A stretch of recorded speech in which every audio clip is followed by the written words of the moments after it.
Shri Venkateswara gold తాకట్టులో ఉన్న మీ బంగారాన్ని విడిపించి కొనబడును.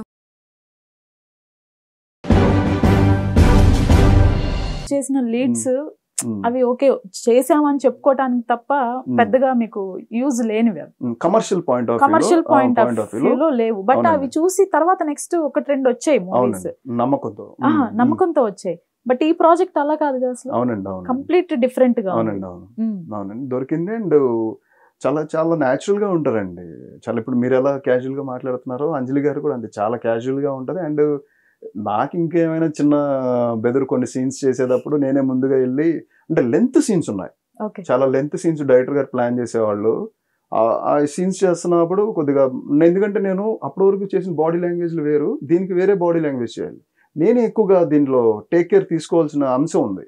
అందుకని చెప్పి ఒకటికి 2 సార్లు చూసుకోవాలని అంటే మళ్ళీ ఇబ్బంది పడదు. ఎక్కువ టేక్స్ అయితే అంత కరెక్ట్ కాదు అని చెప్పి నేను ముందుగా వెళ్ళి అడిగి ఇలా ఇలా అనుకుంటున్నానండి అని చెప్పి నేను అవసరమైతే 2-3 సార్లు రిహార్సల్స్ చేసుకొని చూసుకొని అలా యాక్ట్ చేసేవాడిని. కానీ చాలా ఫ్రీగా ఉండేవాళ్ళు అండి. ఇంకా నేను టెన్షన్ పడేవాడినేమో కానీ అదే నేను అంటున్నాను, ఎంత రిజర్వ్డ్ గా ఇలా ఉండే మీరు కొన్ని సీన్స్ చూసాం, కొన్ని బోల్డ్ సీన్స్, అక్కడ ఇబ్బంది పడలేదా? ముందే డిస్కషన్ అంటే ఏమంటే నేను ఇది చేస్తాను, ఎట్లా నడిచిందండి అదే ప్రాసెస్ లో. ఓకే, కన్వీనియన్స్ ప్రాసెస్ లో అడిగి ట్రావెల్ ఇబ్బంది అయితే పడ్డారు. ఇబ్బంది అంటే ఉంటది కదండి. ఇంకా అండి ప్యాడింగ్ విషయానికి వస్తే ఇంకెవరు? అనన్య నాగల గారు. అవును, ప్లస్ బోత్. అంటే తనేంటండి, తను సెకండ్ హీరోయినా లేకపోతే ఎలా? అదే ఆల్మోస్ట్ అంటే విలేజ్ లో లక్ష్మి అని ఒక క్యారెక్టర్, ఆ క్యారెక్టర్ కి నాకు మరదలు అవుతుంది. ఆ రిలేషన్షిప్ మధ్యలో ఏంటి జరిగిన ఇబ్బందులు, అండ్ నాకు పుష్ప అనే ఆ క్యారెక్టర్కి ఏంటి జరిగింది, ఆ లింక్లో ఏం జరిగింది అనేది బెస్ట్ సీన్స్ చాలా ఉన్నాయి. నాకు అంజలి గారితో ఎలాంటి బెస్ట్ సీన్స్ ఉన్నాయో రేపు రిలీజ్ అయిన తర్వాత చూస్తారు. అలాగే అండ్ అనన్య గారితో కూడా సూపర్ సీన్స్ ఉన్నాయి. అంటే తక్కువ క్యారెక్టర్ల మధ్యలో నడిచే డ్రామా కదండి, సీన్స్ ఎక్స్ట్రాడినరీ సీన్స్ ఉన్నాయండి, మంచి ఫీల్ బేస్డ్ సీన్స్ ఉన్నాయి. అలాగే అనన్య గారు కూడా సూపర్ పెర్ఫామ్ చేశారు. పెర్ఫార్మెన్స్ చాలా బాగుంది అనన్య గారు కూడా.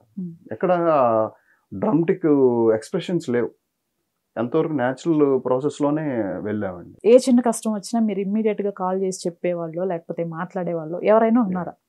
ఉన్నారండి, అగస్త్య మంజు అన్న, అజయ్ భూపతి అన్న. ఓకే, అజయ్ గారు వీళ్ళకి ముందు కాల్ వెళ్ళిపోతుందా? ఏదైనా కాల్ వెళ్ళకపోయినా ఇప్పుడు కలిసినా మాట్లాడుకున్నా అంటే వీళ్ళందరికంటే ముందు ఫ్యామిలీ అండి. నా బ్రదర్స్, నాన్న లేరు, మేము 4 అండి, 2 బ్రదర్స్ అండ్ సిస్టర్. అయితే ఫస్ట్ బ్రదర్స్, డాడీ ఉంటే డాడీతో ఎక్కువ ఇంటరాక్షన్ ఉండేది, లేకపోతే మదర్తో ఎక్కువ ఇంటరాక్షన్. ఏ బాధ వచ్చినా ఫస్ట్ నేను మా నాన్నగారికి చెప్పడం కంటే అమ్మకే చెప్తాను ఏదైనా. డాడీకి స్ట్రైట్గా ఏది చెప్పలేను నేను. అంతేలేండి, మదర్కే కనెక్ట్ అయ్యి మదర్కి చెప్తాను, మదర్ నుంచి డాడీకి వెళ్తుంది. అలాగా ఆయన లోపల బాధపడతారు, ఆయన బయటికి చెప్పరు. కాకపోతే మ్యాక్సిమం 99% చెప్పనండి. 99% హౌ టు సాల్వ్ నేను నేర్చుకోవాలి. ఫస్ట్ ఆఫ్ ఆల్ ఏదైనా ప్రాబ్లం వస్తే మనం హౌ టు సాల్వ్ అనేది మనం కూడా నేర్చుకున్నప్పుడు, మనం 10 మందికి చెప్పేలాగా మనం తయారైనప్పుడు అది మన ఇంటర్నల్ సోల్ గట్టిగా ఉంటుంది. అది తెలియని విషయాలు మాత్రం నేను అడిగి తెలుసుకుంటానండి. పెద్దవాళ్ళని అయితే అడిగి తెలుసుకుంటాను, ఎవరో ఒకరు పెద్దవాళ్ళని. లైఫ్ ఒక ఛాన్స్ ఇచ్చి ప్రీవియస్ డేస్కి తీసుకెళ్ళి మిమ్మల్ని ఏదైనా ఒకటి చేంజ్ చేసుకోవాలి అనుకుంటే ఏది చేంజ్ చేసుకుంటారు? ఇది చేయకుండా ఉంటే బాగుండు, లేకపోతే ఈ డెసిషన్ తీసుకోకుండా ఉంటే బాగుండు, ఒకటి ఉంటాయండి. కరెక్ట్ టైంకి గుర్తు రావట్లేదు కానీ ఉంటాయి, ఖచ్చితంగా ఉంటాయి. ఎందుకు నువ్వు అనుకుంటూ ఉంటాం కదా, ఇది ఇలా చేసుంటే బాగుంటారా, అది అలా చేసుంటే బాగుంటారా అని. ఫస్ట్ స్ట్రైక్ అయ్యేది అంటే నేను ఇంగ్లీష్ మీడియం స్కూల్లో చదువుకుంటే బాగుండేదేమో అని ఒక్కొక్కసారి అనిపిస్తుంది అండి. ఎందుకనంటే నేను తెలుగు బాగా మాట్లాడతా, తెలుగు కమ్యూనికేషన్ ఎక్స్ట్రాడినరీ ఉంటుంది, తెలుగు పదాలు అన్నీ మాట్లాడతా. కొద్దిగా ఇంగ్లీష్ మీద కూడా గ్రిప్ ఉండాలి. నవేడేస్ కొద్దిగా ఇంగ్లీష్ గ్రిప్ ఉంటే కమ్యూనికేషన్ రంగంలో కొద్దిగా ఇంకా మనం అప్గ్రేడ్ అవ్వడానికి అండ్ పైకి ఇంకా ఇండియా లెవెల్లో ఇంకా పైకి వెళ్ళి మాట్లాడడానికి ఇంగ్లీష్ అనేది మస్ట్ అండ్ చూడండి. మన తెలుగు భాష అండ్ హిందీ కూడా మాట్లాడతాను, ప్రాబ్లం లేదు. కానీ ఇంగ్లీష్ ఇంకా పాలిష్డ్గా, ఇంకా దాంట్లో ఫైన్ ట్యూన్ అవ్వాలని అంటే చెప్పొచ్చలేదు నాకు తెలియదు కానీ బట్ పాయింట్ వచ్చింది కాబట్టి నేను చెప్తున్నాను.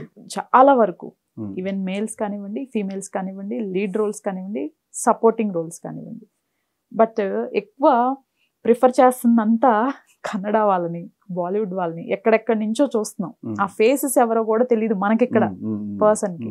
అంటే పాన్ ఇండియా అని చెప్పేసేసి వాళ్ళని తీసుకొచ్చి ఇది చేస్తున్నారా? రీజన్ ఏంటంటారు? అంటే బిజినెస్ పాయింట్ ఆఫ్ వ్యూలో కొద్దిగా ఆ స్టేట్ వ్యక్తులు ఉన్నారు అని అంటే ఆ స్టేట్ లో రిలీజ్ అవుతున్నప్పుడు కూడా చూస్తారు కదా. ఫెమిలియర్ ఫేసెస్ ఓకే అండి, ఫెమిలియర్ ప్లేసెస్ ఓకే. ఒక్కొక్కసారి క్యారెక్టర్ ఫిట్ అండి, క్యారెక్టర్ ఫిట్ కొంతమంది అంటే మన అంటే తెలుగు ఇండస్ట్రీలో కూడా ఉన్నారు, కానీ క్యారెక్టర్ ఫిట్నెస్ మెయింటైన్ చేయకపోవడం ఒక పాయింట్. అంటే ఆ టైంకి అప్రోచ్మెంట్లో లేకపోవడం, లేకపోతే యాక్టింగ్ స్కిల్స్లో ఎక్కడో తక్కువగా ఉండటం, ఎపిరెన్స్లోనో ఏ లాజిక్ ఉంటుందండి. అంత లాజిక్ లేకుండా మనం బయట నుంచి తెచ్చుకోరు. అవైలబిలిటీ దొరకో, ఆ టైంలో స్ట్రైక్ అవ్వకో, ఎన్నో ఉంటాయి అంశాలు, చాలా ఉంటాయి. అందుకని ఇప్పుడు మీరు అన్నారు సోషల్ మీడియాతో ఎక్కువ టచ్లో ఉంటే అది అందరికి అవైలబిలిటీలో ఉంటున్నట్టే 100%. ఇప్పుడు కొన్ని ఆపర్చునిటీస్ నేను మిస్ అవ్వడానికి అది కూడా ఒక రీజన్ అయి ఉండొచ్చేమో, నాకు తెలియదు. అసలు పిఆర్ గానీ మీకు సెపరేట్ గా ఏది మేనేజ్ చేయరా? చేస్తాను నేను అందరికి టచ్ లోనే ఉంటాను. మాక్సిమం మీరు పర్సనల్ గా ఉంటారు? పర్సనల్ గా నేను అందరికి టచ్ లో ఉంటే అందరికి తెలుసు, అందరికి బాగానే రీచబిలిటీ ఉంటానండి. అంటే ఎవరైతే కొత్తగా ఆస్పిరెంట్ వస్తూ ఉంటారో వాళ్ళకి మనం రీచ్ అవ్వాలంటే ఎక్కువ సోషల్ మీడియానే ఫాలో అవుతూ ఉంటారు. ఈజీ యాక్సెస్, ఇందాక మీద చాలా షార్ట్ కట్ యాక్సెస్ కదా, దాని మీద ట్రిగర్ అవుతూ ఉంటారు అనేది అనుకుంటున్నానండి నేను. అది ఎంతవరకు ఏంటనేది నాకు కూడా ఐడియా లేదు, నేను అనుకుంటున్నానండి. ఆల్రెడీ సక్సెస్ వచ్చి ఫేమ్ వచ్చి కొన్ని మూవీస్, మంచి మూవీస్ పడ్డాక కూడా మీది పంపించండి ప్రొఫైల్, లేకపోతే ఆడిషన్ కి రండి తెలిసి కూడా ఇప్పటికీ జరుగుతున్నాయా ఇట్లా? ఉంటాయండి. దాన్ని తప్పుపడడానికి లేదు. నిజంగా నీడుంటే ఓకే, కరెక్ట్ పాయింట్. ఇప్పుడు బహిష్కరణ చేసేటప్పుడు టెస్ట్ లుక్ చేసుకున్నారు డైరెక్టర్, లీడ్ క్యారెక్టర్ ఎలా చేస్తాడు ఏంటని ఆయన చెక్ చేసుకోవాలి కదా. ఆ లుక్ లో ఎలా ఉన్నాడు ఏంటి, నేను అనుకుంటున్నాడు చేయగలుగుతున్నాడా, నాకు తనకి సింక్ అవుతుందా లేదా, నా మాటలు తను రిసీవ్ చేసుకుంటున్నాడు, ఇవన్నీ ఉంటాయండి. ఇవన్నీ ఉంటాయి కాబట్టి దాంట్లో వెళ్ళడం తప్పులేదు. మాక్సిమం అందరు ప్రొఫైల్ పంపించమంటారు, ప్రొఫైల్ పంపించడంలో కూడా తప్పలేదండి. అది కూడా పిఆర్ టీం పంపించడం, నేను పంపించడం, ఎవరో ఒకరు జరుగుతూ ఉంటుంది. అండ్ లేకపోతే చూసుకుంటూ ఉంటారు, జరుగుతూ ఉంటుందండి. అవసరం లేకుండా ఆడిషన్స్ లేదేమో అనుకుంటున్నాను. అంతగా నాకైతే ఇప్పుడు ఫేస్ చేయలేదు.